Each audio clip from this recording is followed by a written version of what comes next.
Iya, kita melihat bahwa sebetulnya konflik Papua ini kan berakar atau bermula bukan hanya pada persoalan hari ini, tapi juga persoalan masa lalu gitu ya, kultur, sejarah, politik ya, punya undang-undang HAM gitu ya, perlindungan terhadap warga sipil gitu lah. Nah, artinya harus ada penegakan hukum, strata gitu, tidak ada lagi jenjang yang itu menjadikan konflik Papua ini berkepanjangan.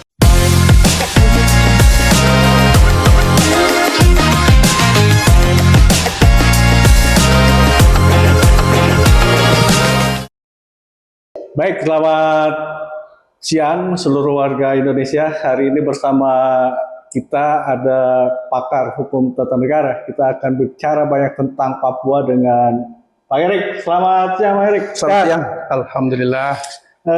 Pak Erik, kita akan berbicara Papua dalam pendekatan, kalau Bang Erik ini kan mengamati situasi nasional maupun kondisi hubungan antar daerah. Kalau Bang Erik melihat Papua dalam konteks kekinian ini seperti apa? Iya, kita melihat bahwa sebetulnya konflik Papua ini kan berakar atau bermula bukan hanya pada persoalan hari ini, tapi juga persoalan masa lalu gitu ya, kultur, sejarah, politik ya, bahkan faktor ekonomi sehingga munculnya kekerasan yang terjadi di Papua gitu. Kalau saya melihat bahwa sebetulnya harus ada peran-peran ya, bukan hanya dari pemerintah tapi juga dari masyarakat sipil terkait dengan bagaimana kekerasan atau konflik Papua ini bisa ditanggulangi gitu loh, bisa diatasi, bukan hanya persoalan bagaimana melakukan edukasi baik proses litigasi maupun non litigasi gitu. Artinya bagaimana pola penanggulangan atau penanganan di Papua khususnya masyarakat sipil. Kalau menurut Bang Erik, kira-kira bagaimana regulasi atau kebijakan negara dalam proses perlindungan masyarakat sipil, khususnya di Papua? Iya, pertama itu kan kalau kita merujuk pada Undang-Undang Dasar 45, itu kan ada hak hidup, ya, hak hidup, hak untuk memperoleh kehidupan yang layak segala macam. Nah, saya pikir ketika terjadi hal-hal yang pengungsian segala macam gitu, bahkan kita juga sudah punya undang-undang HAM gitu ya, perlindungan terhadap warga sipil gitu lah.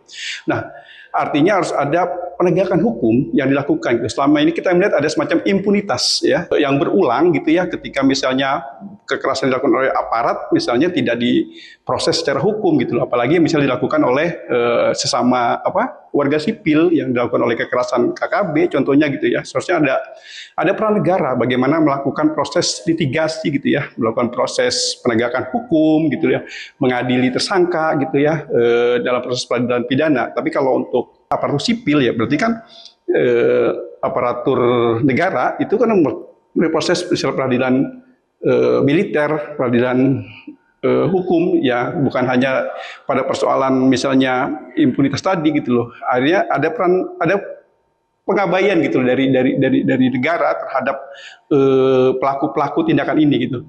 Nah, kalau dari sisi korban itu sebetulnya kan dia butuh perlindungan negara gitu ya.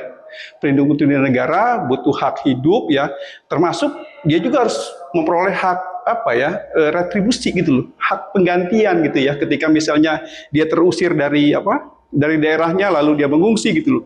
Nah, ya kalau bahasa kita mungkin ada proses rehabilitasi gitu ya. Bukan hanya itu, juga ada faktor misalnya trauma psikologis gitu ya yang menyebabkan mereka enggan kembali ke daerah asal gitu. Artinya negara harus hadir gitu loh. Harus hadir bagaimana bisa melindungi gitu loh. Saya pikir ya negara harus hadir bisa melalui lembaga negara HAM atau LPSK gitu ya, lembaga perlindungan sosial korban gitu terhadap ya korban-korban yang memang sampai saat ini masih mengungsi gitu ya, sehingga mereka butuh butuh sesuatu yang bisa menenangkan mereka gitu, butuh tentraman mereka gitu. Satu sisi masyarakat di sana sebagai korban ini kadang dalam posisi tertekan, Bang Erik. Menurut Bang Erik, karena kan ada dua tekanan, baik dari kelompok-kelompok separatisme satu sisi dengan kadang mereka masyarakat yang di pedalaman itu merasa kehadiran aparat negara atau aparat pemerintah, mereka juga kadang traumatik karena dia terhimpit.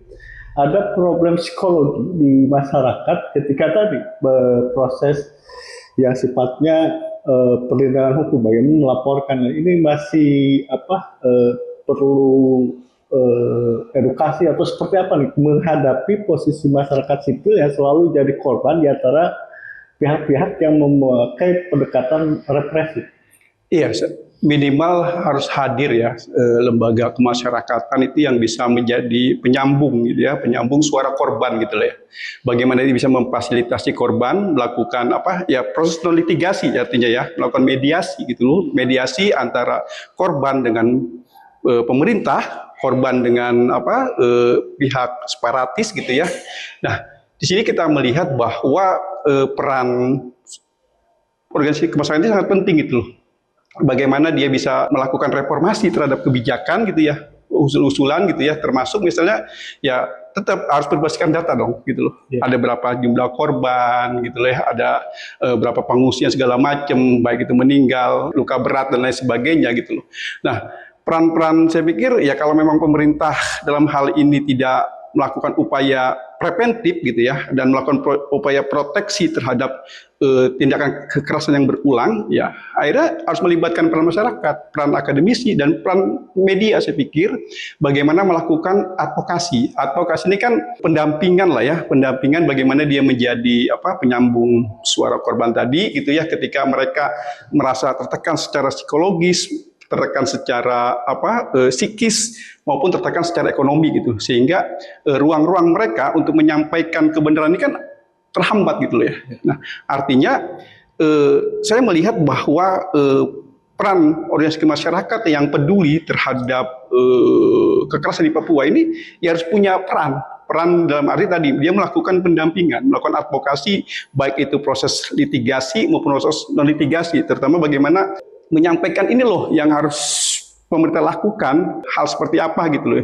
Ya tadi misalnya bagaimana mereformasi kebijakan gitu ya, memberikan ruang bagi korban kekerasan ini untuk bisa hidup lebih layak, baik itu entah itu kembali ke kampung asalnya atau di tempat pengungsian. Artinya jaminan hak untuk hidup, hak untuk berkembang biak, hak untuk memperoleh pendidikan, hak untuk memperoleh kesehatan itu harus dijamin oleh negara gitu. Ya. Berarti satu sisi memang kalau Bang Erik lihat ada semacam mendorong peran-peran pentahelik ya, tadi ada unsur akademisi, pers, lembaga kemanusiaan atau lembaga-lembaga sosial masyarakat. Papua ini kan identik dengan kawasan-kawasan proyek strategis nasional yang di situ tentu saja ada peran pengusaha saya pikir. Nah, bagaimana proses proteksi atau perlindungan masyarakat Papua kalau menurut Bang Erik? Celah hukumnya seperti apa? Iya, artinya kan begini, kita melihat bahwa misalnya ketika ada proyek-proyek strategis pemerintah yang dibangun itu kan ya bukan hanya misalnya mereka juga melakukan hal yang mengenyampingkan gitu lah terhadap warga sekitar itu, tapi juga bagaimana bisa mengakomodir gitu ya. Saya pikir ketika masyarakat Papua ini diberikan ruang kebebasan atau ruang buat mereka berinteraksi dalam arti ikut terlibat langsung pada proses entah itu pembangunan, entah itu nanti menjadi pegawai gitu ya atau apapun lah istilahnya, mereka dilibatkan gitu loh. Jadi kawasan strategis negara ini atau nasional ini ya seolah-olah ini adalah juga milik warga Papua gitu loh. Jadi ada proses ya menikmatilah atau proses memiliki gitu loh, bahwa ini juga milik warga Papua gitu, bukan sekedar bagaimana kawasan strategis nasional ini jadi lahan gitu ya untuk ya saling menciptakan atau memecah konflik gitu loh ya, terjadi entah itu antara suku, entah itu antara warga Papua atau apapun gitu loh. Tapi bagaimana pemerintah ini bisa, saya pikir ya tadi, karena memang hak hidup, hak berkembang biak, hak pendidikan, hak kesehatan itu dijamin oleh undang-undang, ya pemerintah harus hadir gitu loh. Hadir yang memanusiakan masyarakat atau warga Papua itu sendiri. dalam konteks kehadiran pemerintah atau negara dalam membangun Papua, tadi kan ada ruang yang seharusnya menjadi efek positif atau multiplier efek yang harus itu bagian dari proses perlindungan warga Papua sendiri untuk lebih maju, gitu, maksudnya. Untuk terkait pendekatan Papua ini kan lex spesialis sebagai daerah otonom. Kadang ini menjadi problem terkait regulasi, implementasi kebijakan di daerah-daerah otonom. Apakah kekhususan Papua terkait otonomi khusus ini memiliki dampak hukum? Karena ini kan pasti ada kekhususan dalam melindungi atau memajukan masyarakat Papua, atau ada pandangan seperti apa? Iya, saya pikir kan ya memang daerah khusus ini kan terbatas ya di Indonesia, dikira cuma ada 4 kan ya. Ada Aceh, Papua, Yogyakarta gitu loh, termasuk Jakarta pada waktu itu misalnya. Ya artinya seharusnya dengan otonomi khusus ini atau daerah khusus ini itu betul-betul bisa dinikmati gitu loh. Bisa dinikmati oleh warga yang diberikan otonomi khusus gitu loh. Bukan otonomi khusus ini tersentralisasi gitu loh. Tapi bagaimana ada proses desentralisasi gitu, pemerataan pembangunan, pemerataan ekonomi gitu ya. Sehingga potensi-potensi terjadinya konflik ini bisa diredam gitu, bisa diminimalisir gitu loh. Jangan sampai karena otsus ini entah itu aparatur pemerintahan akhirnya semena-mena gitu. Mereka berbuat represif, melakukan intimidasi segala macam. Seharusnya otonomi khusus ini seharusnya bisa dinikmati. Ya, bisa dinikmati bagaimana mengeksploitasi misalnya sumber daya alam yang ada di Papua itu ya, untuk kesejahteraan, untuk kemakmuran ya warga Papua gitu loh, yang secara khusus gitu. Karena kalau saya melihat begini, ini kan ini bermula dari rasa ketidakadilan. Ya, rasa ketidakadilan terhadap warga Papua sehingga yang menimbulkan konflik ini jadi berkepanjangan gitu. Nah, seharusnya otonomi khusus ini ya tadi konsepnya harus ada desentralisasi, pemerataan ekonomi, pemerataan pembangunan, ya ada ruang-ruang bagi masyarakat Papua untuk mempertahankan hidup dan kehidupannya gitu, sehingga tidak ada lagi strata gitu, tidak ada lagi jenjang yang itu menjadikan konflik Papua ini berkepanjangan. Yang terakhir, kira-kira closing statement Bang Heri, kalau dari fenomena kontemporer hari ini, bagaimana tadi mencegah atau mitigasi, terus pencegahannya, satu sisi juga kita mengharapkan kemajuan pembangunan di Papua untuk kesejahteraan masyarakat Papua. Apa yang menjadi catatan strategis Bang Heri sebagai closing statement? Iya, saya pikir proses litigasi harus dijalankan gitu ya. Ketika terjadi impunitas gitu ya, ketika pelaku kekerasan itu dilakukan oleh aparatur sipil, aparatur negara gitu ya, maka ya harus ditindak gitu loh ya. Apabila itu dilakukan oleh separatis atau ini, ya maka harus dilaporkan ke pihak yang berwajib gitu ya. Nah, selain itu juga harus ada proses retribusi atau proses rehabilitasi gitu ya, bagi istilahnya ganti rugi gitu ya terhadap ya tadi tanah-tanah warga Papua yang ditinggalkan, ternak-ternak yang ditinggalkan, ladang-ladang yang ditinggalkan, itu harus ada proses penggantian gitu oleh negara maupun oleh separatis gitu ya. Nah, selain itu saya pikir juga dalam proses non litigasi, bagaimana melakukan proses mediasi ya.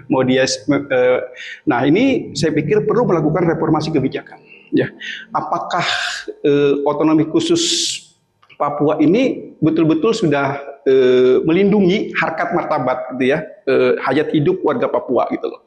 Nah, apakah kesejahteraan warga Papua sudah tercukupi? Apakah keadilan yang ada di Papua sudah bisa dinikmati gitu ya? Nah, saya pikir ya sebagai misalnya juga melibatkan tadi ya, masyarakat sipil, organisasi sipil, penggiat HAM gitu ya, bahkan media dan akademisi untuk sama-sama peduli. Saya pikir ya, sama-sama peduli bukan hanya mengeksploitasi Papua karena kekerasannya, tapi bagaimana melakukan edukasi, mempublikasi bahwa ini perlu sebuah reformasi kebijakan yang memang itu bisa dinikmati warga Papua secara adil, makmur dan merata. Saya pikir itu. Terima kasih Bang Erik. Teman-teman Merah Pusaka Strategik Indonesia, banyak informasi yang kita dapat dari Bang Erik terkait bagaimana di Papua keadilan terdistribusi kemanusiaan yang bisa dicapai. Seluruh elemen bangsa harus berpartisipasi, baik mereka yang melakukan eksploitasi secara alami, pengusaha mereka juga memiliki kontribusi untuk membangun Papua. Tidak hanya pemerintah satu sisi melalui kebijakan-kebijakan regulasi, undang-undang dan lain sebagainya. Pihak-pihak yang ada di Papua yang mereka mengeksploitasi sumber daya alam dan lain sebagainya juga, mereka harus memiliki komitmen yang sama membangun Papua lebih maju dan sejahtera. Tentu saja kalangan civil society, kampus, akademisi, dan seluruh masyarakat Indonesia tentu ini menjadi kerja kolaborasi bersama untuk kemajuan Papua dan kemajuan Indonesia. Demikian, selamat siang, salam sejahtera untuk kita semua.